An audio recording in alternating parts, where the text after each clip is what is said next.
오늘 본문은 예수님께서 이스라엘, 특별히 이스라엘의 중심, 유대, 예루살렘 있는 그 성전이 있는 곳에서 사역을 하시다가 그 방향을 전환해서 한쪽 북쪽 갈릴리라는 이름도 또 유대인들이 싫어하는 그 지역으로 사역의 중심지를 옮겨가는 것을 볼 수 있습니다.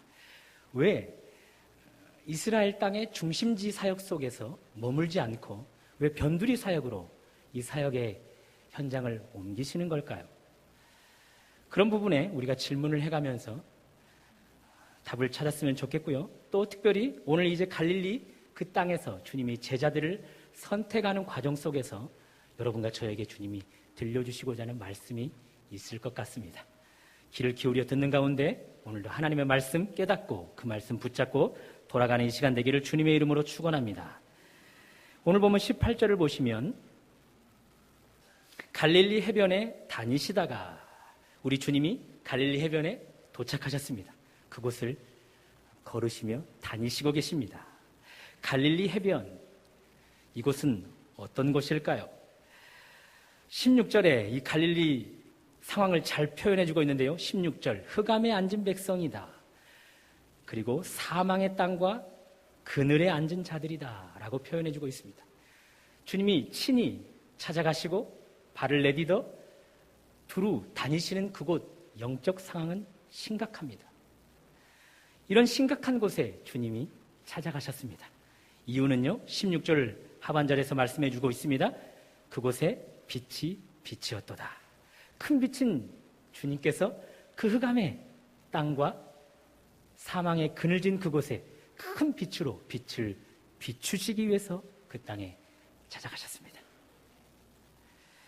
갈릴리 해변의 이런 영적인 심각성, 이 갈릴리 해변에 살아가고 있는 사람들도 알고 있을까요? 흑암, 달리 말씀드려서 어둠이라 할 수 있겠죠. 어둠은 빛이신 하나님과 반대 개념입니다. 또한 사망의 그늘이라고 합니다. 사망, 생명이신 주님과는 반대되는 개념입니다. 이런 반대되는 영적 상황의 심각성을 이 갈릴리 땅에 살아가는 사람들은 알고 있을까요? 성경학자들은 말합니다. 당시 이 이스라엘 전체 지역 가운데 가장 아름다운 곳이 바로 갈릴리 해변이다. 이곳에 이 큰 바다를 둘러싼 마을들이 30여 곳이 있었고요. 그리고 그 바다 주변으로 화려한 저택들이 세워져 있었고 그곳에는 극장도 있었답니다. 그리고 왕이 머무는 궁전도 세워졌었고 큰 경기장까지 있었기에 문화적으로 이곳은 상당히 혜택을 입는 곳이었고 문화적으로 찬란한 꽃을 피는 지역이었다. 학자들은 이야기하고 있습니다. 물론 이방인들이 통치하는 곳이기 때문에 영적 우상을 섬기는 곳이었습니다. 그러니 성경이 표현하는 대로 그곳은 흑암이 맞습니다. 사망의 그늘진 땅이 맞습니다. 그러나 정작 그곳에 살아가는 갈릴리 사람들은 그 영적인 눈이 닫혀져 있기 때문에 그들의 상황을 보지 못합니다. 하나님의 눈에만 그 땅이 투명하게 보입니다. 흑암의 땅으로 사망의 그늘진 땅으로 말입니다. 사랑하는 여러분, 여러분은 여러분 자신을 투명하게 볼 수 있는지요? 여러분의 영적인 수준의 상태를 투명하게 보실 수 있는지요? 내 안에 어둠의 요소가 있음을, 내 안에 여전히 사망의 그늘과 같은 그런 요소가 내 안에 곳곳에 자리 잡고 있음을 여러분은 투명하게 보시는지요? 아니면 이 갈릴리 사람들처럼 내 영적인 상태를 전혀 보지 못하는 눈이 가려진 그런 사람들이신지요? 우리가 우리 스스로를 영적인 눈으로 제대로 보는 것 참으로 중요합니다. 왜냐하면 하나님은 흑암의 땅, 사망의 그늘진 땅에 이들의 이 영적인 심각성을 그대로 보고 계실 수 없는 분이시기 때문에 그렇습니다. 첫사람 아담과 하와가 타락하였습니다. 그들이 흑암 가운데 사망의 그늘 가운데 살아갈 수밖에 없었습니다. 그것이 안타까워 하나님은 그들을 찾아 나서십니다.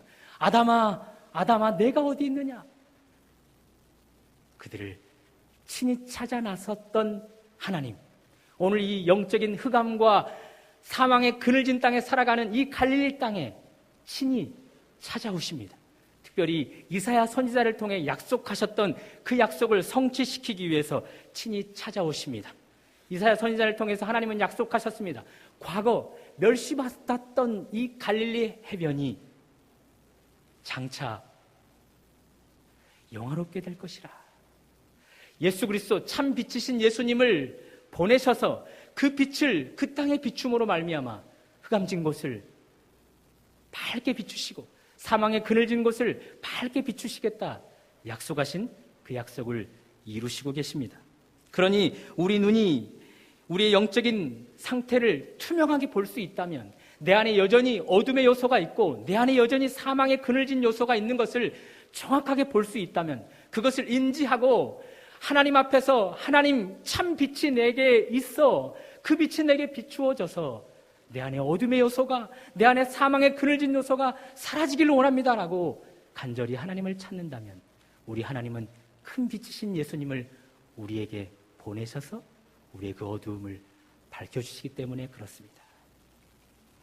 자, 어쨌든 큰 빛이신 예수님 갈릴리로 가시는데요, 오늘 성경을 가만히 보면 주님이 갈릴리로 가시도록 누군가가 부추기는 것을 볼 수 있습니다. 12절을 보실까요? 예수께서 요한이 잡혔음을 들으시고 갈릴리로 물러가셨다가, 예수님께서 갈릴리로 가십니다. 물러가십니다. 물러가시는 이유가 있지요. 예수께서 요한이 잡혔음을 들으시고입니다. 요한이 잡혔음을 들으시고. 사실 예수님은 오늘 본문 전까지 약 1년간 앞에서 말씀드렸던 대로 유대인들이 머물고 있는, 유대인들이 살아가고 있는 예루살렘 성전 중심의 그 유대 땅에서, 그 유대 지경에서 예수님의 사역을 활발하게 펼치셨습니다. 세례 요한과 함께 그곳에서 복음을 증거하며 사역의 확장을 넓히기를 원하셨습니다. 그런데 그들이 세례 요한을, 그리고 예수님을 거절하였습니다. 특별히 종교 지도자들이 세례 요한뿐만 아니라 예수님을 거칠게 거절하였습니다. 그 거칠게 반대하던 그 분위기는 점점 고조되었고, 결국 세례 요한을 붙잡았고 감옥에 투옥시켰고 세례 요한을 목베어 죽이는 일들이 있었습니다. 이제 남은 것은 종교 지도자들에게 눈에 가시였던 예수님만 남아 있었습니다. 우리는 다 알고 있죠? 예수님께서 이 종교 지도자들에게 붙잡히는 것이 두려워서 갈릴리로 간 것인가? 아닙니다. 그들에게 붙잡혀 목숨을 잃는 것, 그것이 두려워서 갈릴리로 갔는가? 아닙니다. 그들의 거절, 그 계기로 하나님의 뜻을 이루기 위해 이사야 선지자를 통해 약속하신 그 땅에, 흑암지고 사망의 그늘진 그 땅에 참빛, 큰 빛을 증거하시기 위해서 그곳으로 간 것이죠. 어쨌든 유대인들, 종교 지도자들의 예수님에 대한 거절은 그 땅에서 예수님을 물러가게 만들었고 이 갈릴리 땅에 찾아가시도록 하게 되는 계기가 되었다는 사실입니다. 유대인들, 종교 지도자들의 거절이 예수님의 발걸음을 옮기게 만드는 것을 보면서 우리는 깨달아야 할 것이 있습니다. 우리는 예수님을 거절하는 사람들은 아닌지, 우리는 예수님이 우리 안에 빛을 비추시도록 수용하는 사람들인지 점검해 보아야 합니다. 질문을 하나 드려볼까요? 유대 종교 지도자들, 이들에게 먼저 주님이 찾아가셔서 큰 빛을 비추어 주기를 원했습니다. 그런데 이들이 거절했습니다. 자, 이들과 지금 성경이 증명해 주고 있는 흑암이 짙은 곳, 사망의 그늘이 짙은 곳, 이 이방 갈릴리, 어느 곳이 더 흑암이요 사망의 그늘진 땅입니까? 예수님을 거절한 곳입니까? 예수님이 찾아가서 예수님의 빛을 증거하기를 원했던 이 갈릴리 해변입니까? 어느 곳입니까?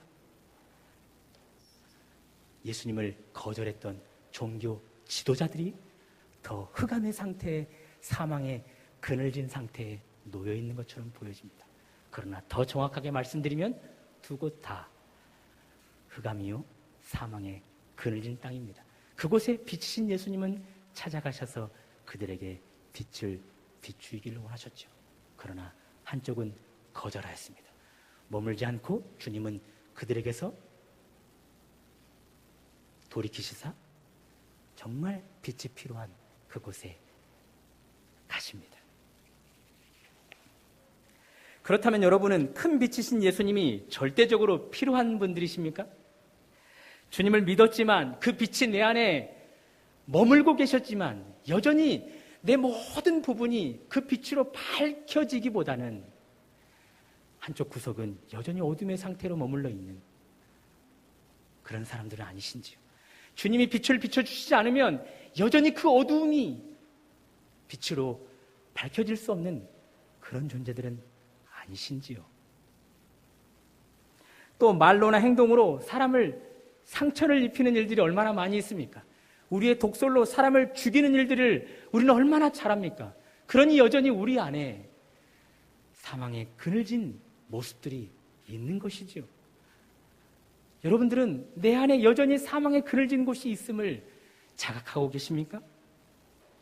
목사가 되면 더 아름다운 가정을 이루겠지. 목사의 연수가 더 오래되어지면 삶의 현장 속에서 더 목사다운 모습이 드러나겠지라고 생각했었습니다. 그런데 착각이더군요. 여전히 저는 목사이기 전에 사람이었습니다. 여전히 죄성을 가진, 여전히 큰 빛이신 주님이 오셔서 어둠의 연소를 제거해 주셔야만 이 독설로 사람을 죽이는 이런 차질, 이런 본능을 가진 자를 주님이 찾아오셔서 빛으로 비춰주셔야만 하는 그런 존재임을 지금도 실감하고 있습니다. 여러분은 그런 요소가 없으신지요? 우리가 우리 안에 여전히 어두운 구석을 간직하고 있음을 겸손히 인정한다면, 내 안에 여전히 사망의 그늘진 요소가 있어 여전히 누군가를 죽일 수 있는 요소가 많다라는 것을 인정한다면 우리 주님은 단숨에 우리에게 달려오셔서 그 어둠의 구석진 부분을 다 빛으로 비춰주실 것입니다. 그러나 반대로 큰 빛을 더 이상 필요로 하지 않는 사람들이라면 유대 종교 지도자들처럼 더 이상 큰 빛은 우리에게 필요 없다 라고 우리 주님을 멸시하고 말씀 전하는 자를 괴롭히고 어떤 방법이라도 그 말씀 전하는 자를 가두어 두려고 하고 말로나 행동으로 그 말씀 전하는 자를 죽이려고 한다면 우리 주님은 우리에게서 물러나실 것입니다. 언제든지 물러나셔서 빛이 필요한 곳을 향하여 가실 것입니다. 바라기는 삶에서 느끼는 온갖 어둠의 요소 때문에 더 큰 빛을 사모하는 이번 한 주간 되기를 바랍니다. 주님이 내 어둠의 모든 속성, 사망의 그늘진 모든 속성을 밝혀주시기를 바라는, 또 소망하는 그런 여러분과 제가 될 때에 이번 한 주 그 주님이 우리에게 언제든지 달려오실 것입니다. 자, 이렇게 유대인들, 종교 지도자들의 거절이 이방의 갈릴리로 예수님을 향하게 만들었습니다. 그런데 이런 부정적인 거절이 이방인으로 예수님의 발걸음을 향하게 할 뿐만 아니라 긍정적인 거절도 있음을 보게 되는데요. 이 긍정적인 거절은 예수님의 자발적인 거절입니다. 그 예수님의 자발적인 거절이 흑암에 놓인 사망의 그늘진 땅에 예수님이 찾아갈 수 있도록 계기를 허락한다는 것이죠. 여러분은 빌립보서에 특별히 2장에 보시면 우리 주님이 근본 하나님의 본체시라라고 말씀하시는 기록을 보신 적이 있을 것입니다. 우리 주님은 하나님과 동등된 분이십니다. 그런데 하나님과 동등되신 우리 예수님이 자발적으로 그 동등됨을 취하지 않기로 하셨답니다. 포기하셨답니다. 자발적으로 그 동등됨을 거절하셨답니다. 자발적인 거절의 과정을 보시면 자기 스스로를 비우셨답니다. 하나님의 동등됨에서 비우셨답니다. 두 번째, 종처럼 낮아져서 사람의 모습을 갖추셨답니다. 세 번째, 죽기까지 복종하셨는데 십자가를 지셨다 말씀하고 있습니다. 하나님과 근본 본체셨던 예수님, 그 주님이 자발적으로 그 동등된 영광을 포기하시고 자발적으로 그 동등된 영광을 거절하심으로 십자가를 지셨습니다. 그 십자가가 흑암에 머물던 우리, 사망의 그늘진 땅에서 살아가는 우리를 오늘 이렇게 빛의 자녀로 살아가게 만드는 것 아니겠습니까? 그렇다면 우리도 예수님처럼 자발적인 포기, 자발적인 거절이 있어야 할 것입니다. 내 돈 가지고 내가 펑펑 쓰겠다. 아무도 뭐라 할 사람이 없죠. 내 돈 가지고 내가 쓸 수 있는 권리가 있습니다.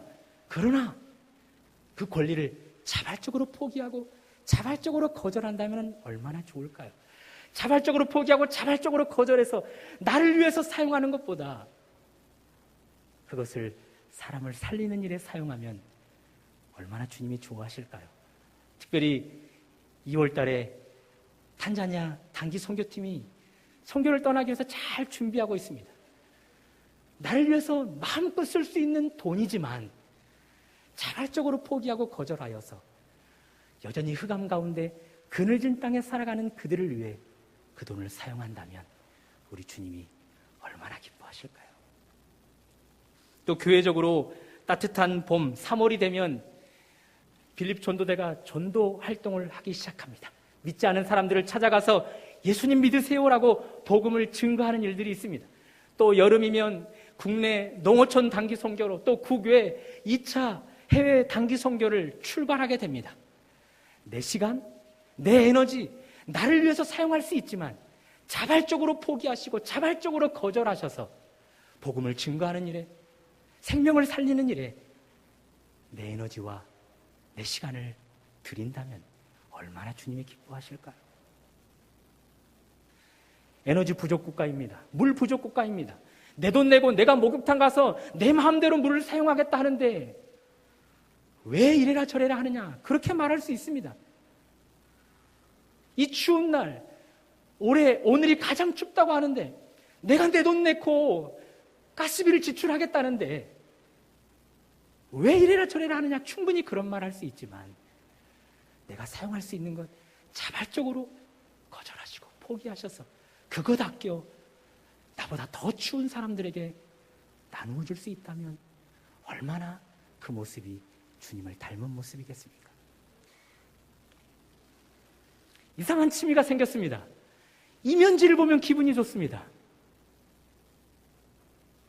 이면지를 가지고 인쇄물을 출력하면 기분이 좋고 세종이를 가지고 출력을 하면 기분이 이상하게 느껴집니다. 담임 목사님 영향이겠죠? 부목사인이 얼마나 교회 이곳저곳을 많이 돌아다니겠습니까? 이면지가 눈에 띄면 그렇게 기분이 좋습니다. 야, 이곳으로 또 복사할 수 있겠구나. 어떤 교육자는 회사에서 이면지를 차곡차곡 모아둡니다. 어차피 회사에서 버려지는 종이, 그것 차곡차곡 모아가지고 교회로 가져옵니다.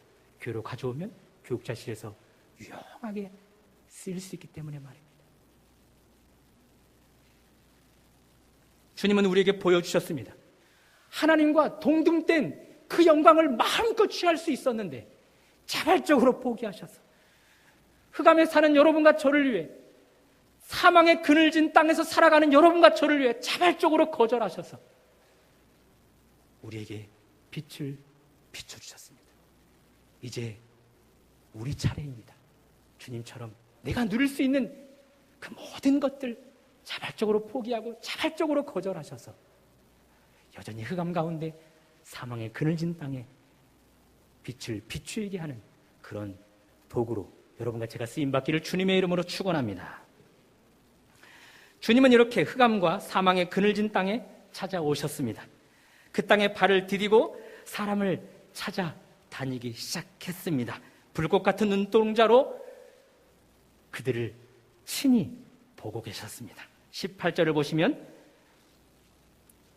갈릴리 해변에 다니시다가 두 형제 곧 베드로라 하는 시몬과 그의 형제 안드레가 바다에 금을 던지는 것을 보시니, 금을 던지는 것을 그 눈으로 보고 계십니다. 또 21절, 거기서 더 나가시다가 다른 두 형제 곧 세베대의 아들 야고보와 그의 형제 요한이 그의 아버지 죄송합니다, 세베대와 함께 배에서 금을 깁는 것을 보시고 금을 던지는 두 사람을 불꽃 같은 눈동자로 유심히 보셨습니다. 그물 깁는, 한 땀 한 땀 그물을 깁는 그들을 또 유심히 보셨습니다. 네 사람이 주님의 눈에 들어왔습니다. 주님의 눈에 들어온 이 4명, 이 4사람, 정말 최선을 다해 일하는 사람들입니다. 어부의 전문가들입니다. 그 어부로 물고기 잡는 일에 숙련된 자들입니다. 그물 깁는 일은 하루 일과를 다 마친 뒤에 마무리하는 작업이죠. 특별히 내일을 위해 준비하는 것이죠. 그러니 이들은 매일매일의 삶 속에서 늘 최선을 다하는 자들입니다. 내일도 게으르지 않게 시작하기 위해서, 시간을 낭비하며 시작하지 않기 위해서 오늘을 잘 준비하는 정말 충성된 일꾼들이었습니다. 그렇게 하나님의 눈에 이들이 비춰집니다. 그러나 복음 외의 것에만 숙련된 자들입니다. 주님의 일에는 전혀 훈련되거나 전문가가 아닙니다.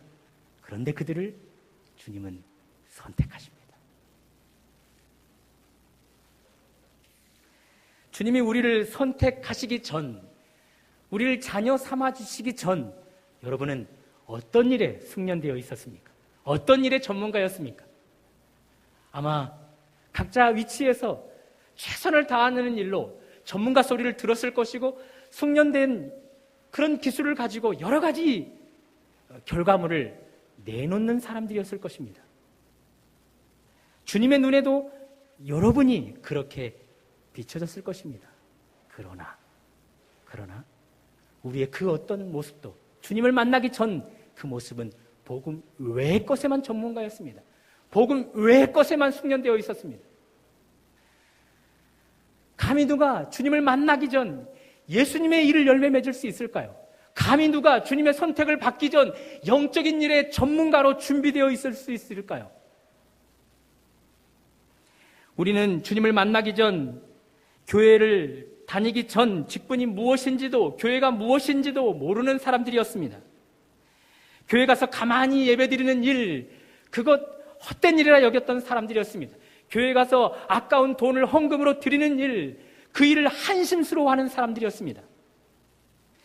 하나같이 복음 외의 일에는 열심을 냈지만, 복음 외의 세상적인 것에는 열심을 내고 결과물을 맛보았지만, 주님 안에 있는 영적인 것에는 단 하나의 열매도 맺지 못하는 사람들이었습니다. 그러나 주님은 그런 우리를 부르시고 선택하셨습니다. 흑암에서 불러내시고 빛을 비춰주어 이제는 세상 외의 것, 복음의 것에 열매를 맺는 인생이 되게 하셨습니다. 그래서 우리는 이렇게 아름다운 교회에서, 좋은 교회에서 신앙생활하고 있는 것 아닌가요? 그래서 교회 안에서 직분자로 주님의 일들에 열심을 내고 있는 것 아니겠습니까? 이제는 교회 안에 들어오다 보니 교회가 무엇인지 알게 되었습니다. 예배란 무엇인지 알게 되었습니다.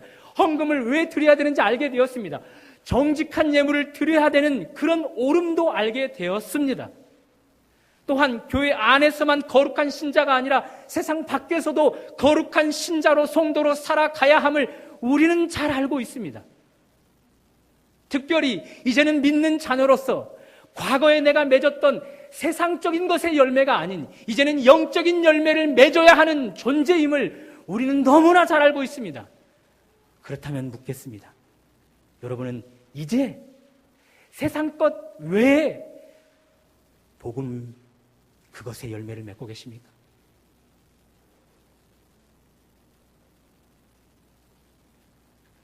세상 속에서 맺었던 수많은 결과물이 아니라 이제는 예수 그리스도 안에서 빛을 비추이고 진리의 열매를 맺는 그런 열매를, 그런 결과물을 주님 앞에 드리고 계십니까? 여전히 교회 안에서 생활을 하는데 세상에서 숙련되었던 그 삶의 방식, 라이프 스타일로 교회 생활을 하고 있지는 않은지요?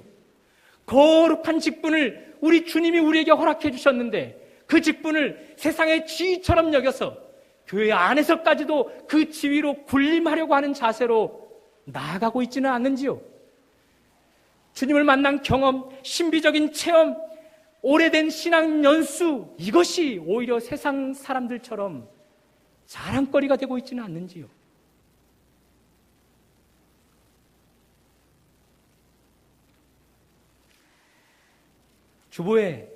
오늘 주보에 실린 명언이 있습니다.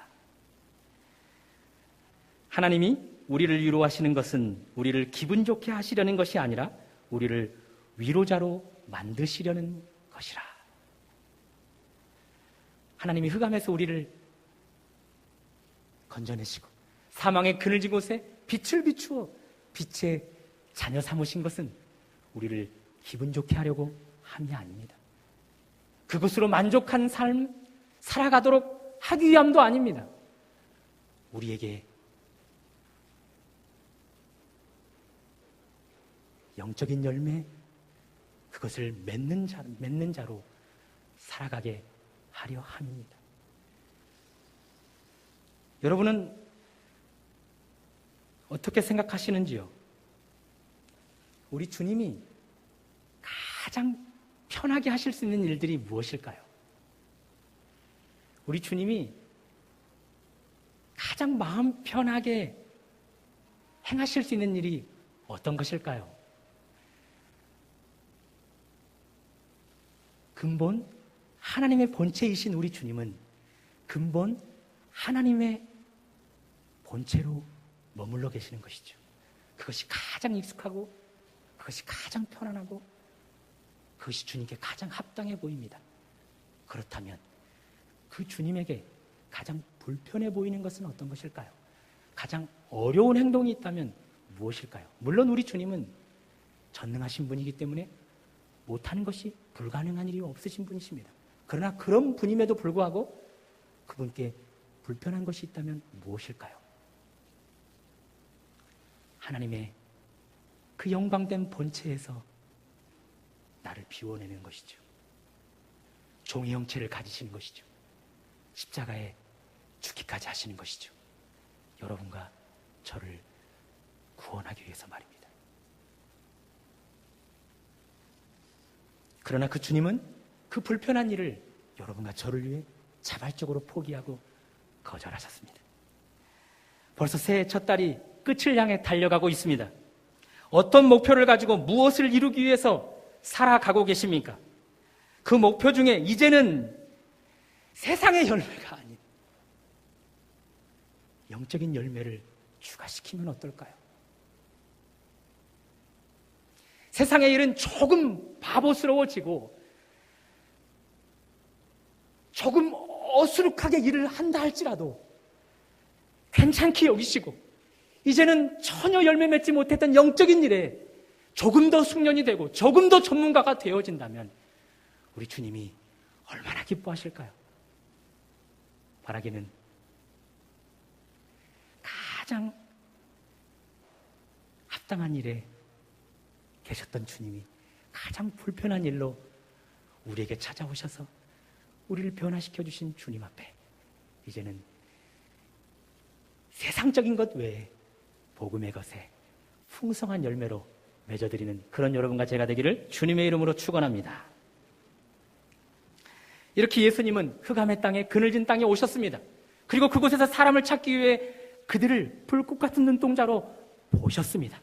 그리고 이제 선택하시고 부르십니다. 19절 말씀하시되 나를 따라오라. 그랬더니 그들이 반응합니다. 20절 그들이 곧 그물을 버려두고 예수를 따르니라. 22절 그들이 곧 배와 아버지를 버려두고 예수를 따르니라. 본문의 제자들 즉각적으로 반응하고 있습니다. 그 반응이 대단합니다. 그물을 버립니다. 배를 버립니다. 아버지를 버립니다. 그러면서 주님을 따르고 있습니다. 그러나 다른 각도에서 보면 이들의 이 반응은 즉각적인 반응이 아닙니다. 제자들의 이 반응은 예수님과의 이전 관계 속에서 무르익어 오늘 이 본문 속에서 표출되어지는 것이라 말씀드릴 수 있습니다. 무슨 말씀이냐 하면 이 본문보다 한 1년여 앞서 요한복음 1장에 보면 오늘 본문에 나와 있는 안드레가 세례 요한의 제자로 세례 요한을 따르고 있었습니다. 그때 세례 요한 앞에 예수님이 모습을 비추셨습니다. 그때 세례 요한은 세상 죄를 지고 가는 하나님의 어린 양이라 라고 예수님을 가리킵니다. 그랬더니 안드레가 그 즉시로 세례 요한을 뒤로 한 채 예수님의 제자가 되어 예수님을 따릅니다.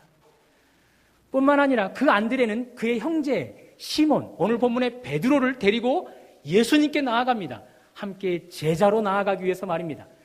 그 베드로가 나올 때 주님은 시몬아, 너를 내가 장차 개바라 하리라 라고 그의 앞일을 예견해 주시죠. 그러니 안드레, 베드로는 오늘 본문에서야 주님을 따르는 제자가 된 것이 아니라 이미 1년여 전에 주님의 제자로 주님을 따라왔던 자들입니다.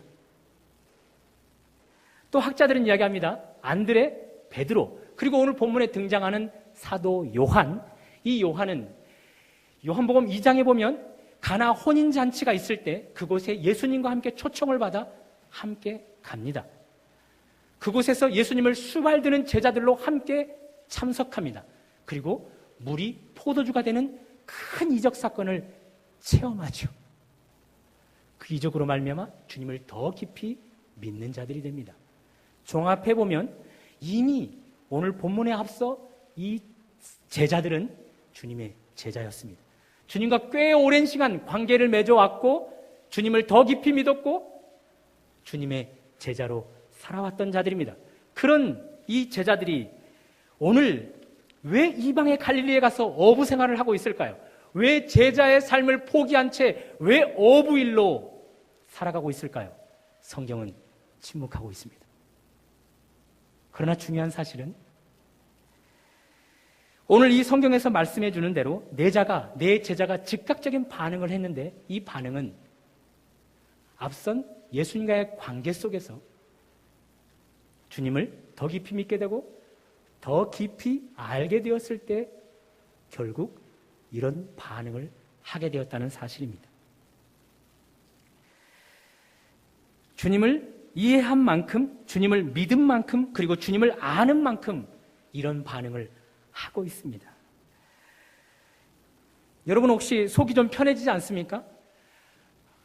왜 제자들과 내 삶은 다를까? 제자들은 주님의 부름을 받았을 때 그 즉시로 배를 버리고 그물을 내던지고 아버지를 뒤로 한 채 주님을 따랐는데 왜 나는 여전히 아무것도 버리지 못한 채 주님을 따르고 있는 것인가?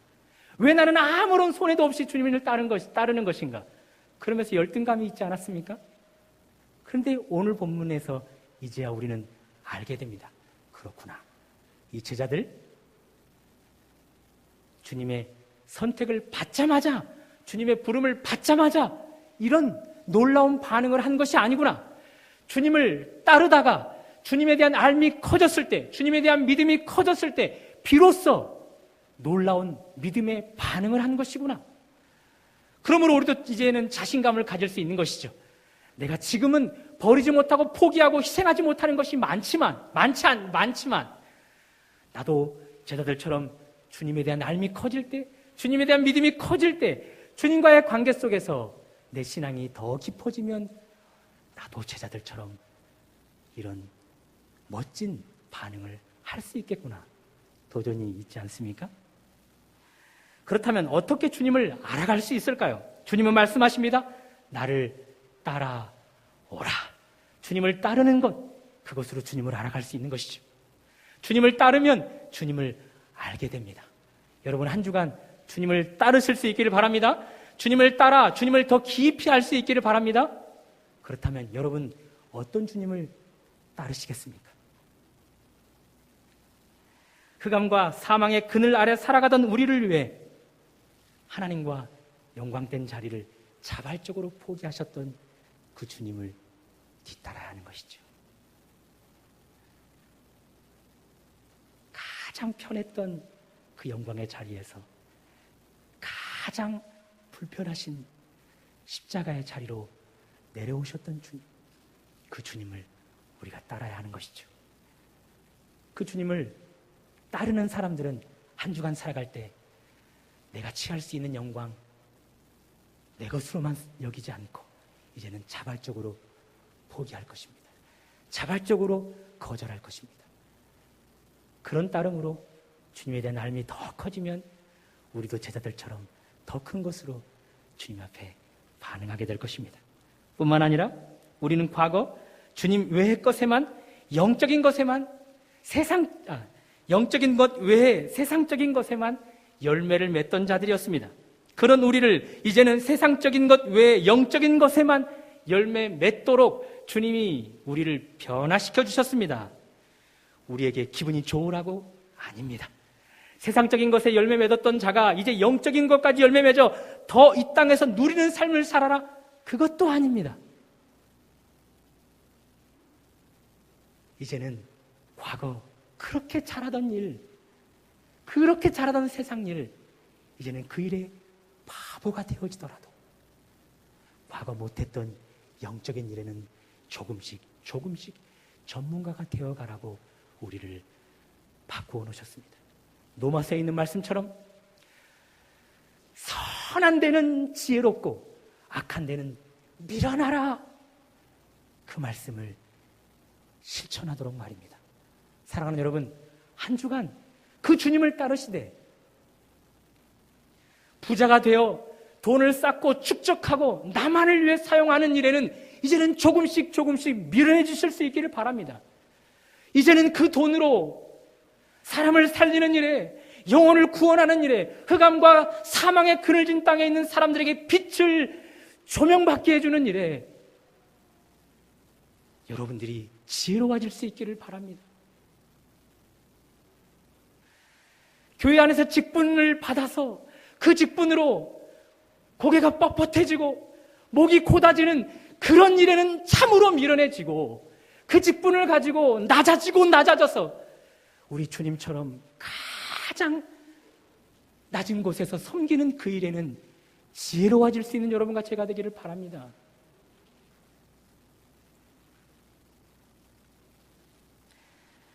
그렇게 세상 일에는 조금씩 더 어수룩해지고, 조금씩 더 밀어내지시고, 조금씩 더 바보가 되어지시되, 하나님의 일에는 더 지혜로워지고 그 일을 최고 잘하는 여러분과 제가 되어서 주님에 대한 알미 더 많이 커지심으로 말미암아 제자들보다 훨씬 더 큰 반응으로 하나님께 최고의 영광 돌리는 여러분과 저의 삶이 되기를 주님의 이름으로 축원합니다.